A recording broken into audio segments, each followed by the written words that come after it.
Pemilihan kapal destroyer untuk memperkuat TNI Angkatan Laut merupakan salah satu progres akuisisi yang cukup menguras tenaga dan juga pikiran. Tidak banyak galangan kapal di dunia yang mampu membuat kapal perusak, dan tidak semua galangan kapal yang bisa membuat kapal perusak menawarkan produknya ke Indonesia.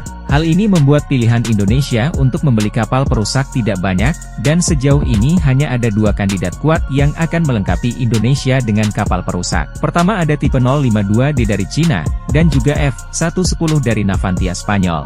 Jika tipe 52 merupakan kapal destroyer sejak awal dibangunnya, sedangkan F-110 di negaranya masuk dalam kotak fregat. Namun ketika ditawarkan ke Indonesia kategorinya berubah menjadi kapal perusak. Penawaran F-110 dari Navantia kepada Indonesia sebenarnya bukan karena Navantia tidak bisa membangun kapal perusak asli dan bukan fregat yang menyamar menjadi destroyer. Navantia sendiri merupakan salah satu galangan kapal maju di benua biru, dan seperti kita ketahui, Angkatan Laut Spanyol termasuk dalam Angkatan Laut dengan kapal perang paling banyak di NATO.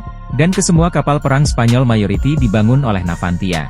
Saking besarnya galangan kapal ini untuk membangun kapal F-110 sebanyak 5 unit, Navantia hanya membutuhkan waktu sekitar 8 tahun saja. Namun pun masalahnya adalah saat kita dibujuk dan ditawari oleh Navantia kapal fregat F-110 negeri sebelah, yaitu Australia, justru ditawari yang speknya jauh sekali di atas F-110. Bagaimana tidak Australia ditawari oleh Navantia kapal Destroyer Flight 3? Destroyer Flight 3 dari Navantia Spanyol yang ditawarkan ke Australia adalah bagian dari program lipat ganda kekuatan laut Australia. Navantia Flight 3 yang ditawarkan ke Australia ini memiliki kemampuan bagian bumi dan sumur jika dibandingkan dengan F-110. Flight 3 memiliki bobot 10.200 ton, 128 VLS, 127 mm main gun, dan 2 buah Ciwus, peluncur Donsrums, dan bisa dipasangkan senjata laser energi tinggi di masa depan. Navantia sendiri bahkan menjamin ketersediaan energi listrik yang dihasilkan pada kapal agar bisa menggunakan sistem senjata laser di masa depan.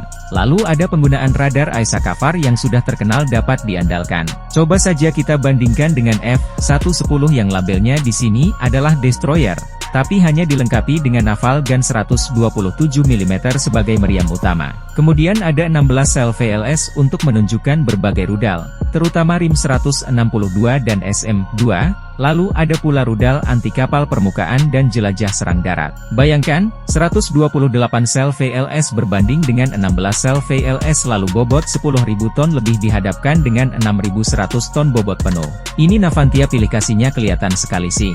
Apakah mungkin mereka menerka kondisi keuangan di Indonesia dulu baru menawarkan kapal sesuai dengan budget yang dimiliki? Walaupun begitu, tetap saja perbedaannya terlalu jauh. Di atas kertas saja sudah terlihat siapa yang lebih unggul apalagi kalau di lapangan. Bayangkan saja jika F-110 yang kita sebut destroyer ini kita kirim latihan bersama dengan negara maju, tapi ternyata bobot dan kemampuannya tidak berbeda dengan fregat negara maju.